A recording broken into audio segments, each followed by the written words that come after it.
Have you ever wanted to kill a zombie by bashing its head in with a rake? Have you ever wanted to burn a Bible to stave off the cold? You haven't heard of this game, but you're about to.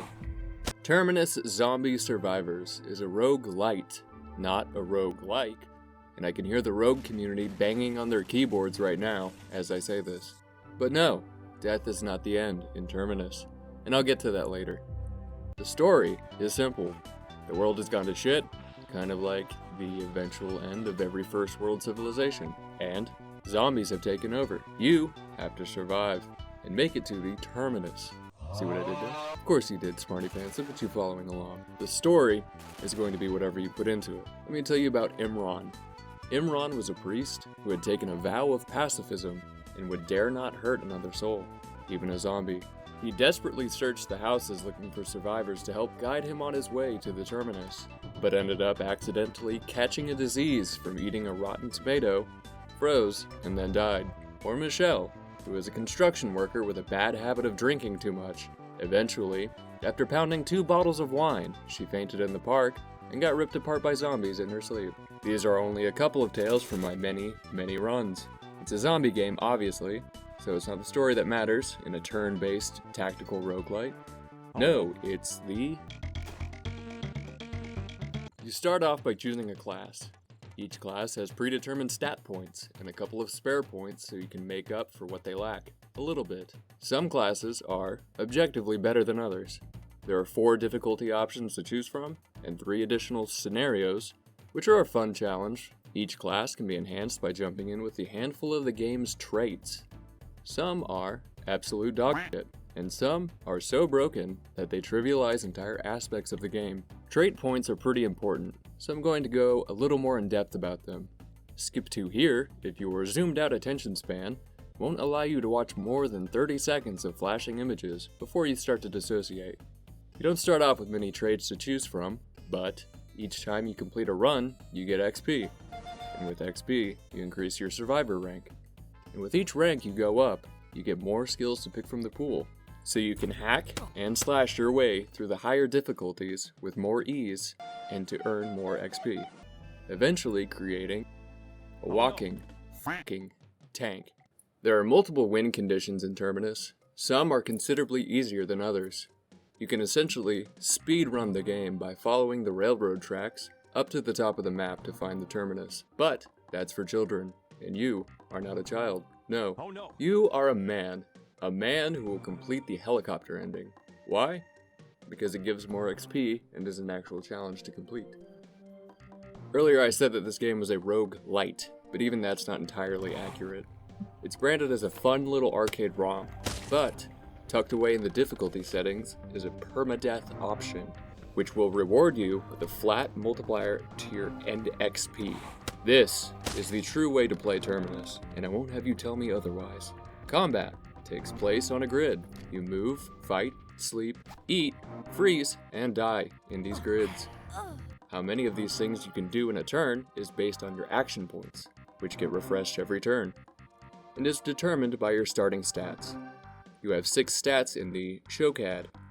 Strength, to carry more garbage. Health, lets you recover more action points every turn. Observation, lets you see further during the day. And maxing this out lets you see an additional tile at night. Combat increases your attack damage and accuracy. Agility decreases your movement cost and adds a flat chance to dodge attacks. Dexterity is tied to the crafting mechanic and is borderline useless. This is your dump stat. When you target a tile with a zombie in it, or zombies, which is usually the case, you can choose to attack the head, torso, or feet. In most cases, you will be attacking the head, which will kill the zombie outright. Attacking the torso will make it so that zombies cannot attack you, but if you are bleeding and the head is intact, you can be one-shot from full health. Attacking the feet is very situational and is more of a waste of action points, unless you're going for one of the special endings. As far as I'm aware, there is no time limit in Terminus, so you can spend as much time exploring the map as you like, but the longer the months drag on, the colder it gets, and the more jackets and hoodies you will have to wear to stay warm. Think of it like a nuclear winter or frostfall. The recent 1.1 patch just came out the other day and made it so that you can now attack non-hireable NPCs and assault fortified houses, which are the game's quest hubs / trade vendors. You can run into hostile NPCs such as bandits and pickpockets, which usually get killed by zombies on the first turn on the higher difficulties, leaving a giant pile of loot on the ground for you to take. 1.1 also introduced companion automation, so you no longer have to micromanage 3 players. On paper, this is amazing. Unfortunately, this doesn't work very well, and usually has NPCs doing schizo things such as sprinting into a fortified house I began to attack, and, in full view of 4 armed NPCs, began looting their bookshelves, only to get killed instantly at the start of the next turn, or using a crowbar to open a locked door, and then immediately sleeping on the ground, in the rain.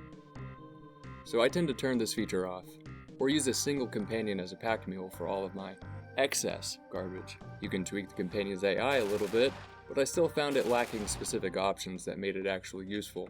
A cheese strategy I've found is that if you're playing on Apocalypse difficulty, you can start an assault on a fortified house by attacking a window, and then just run away.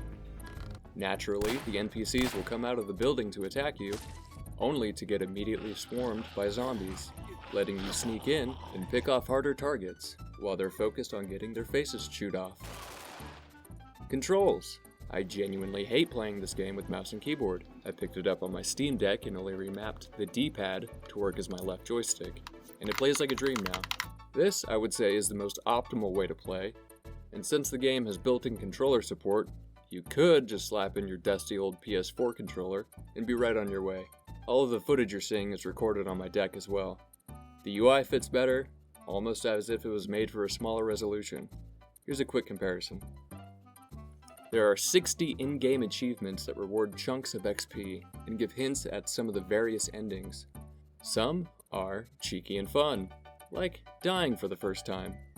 Others are a grueling trek that will test your patience and knowledge of the game's mechanics, where class, skills, and stat points all deeply matter. I give this game a 9 out of 11, an immediate buy. Or you can wait for it to go on sale, which it does every couple of months. Thanks for watching.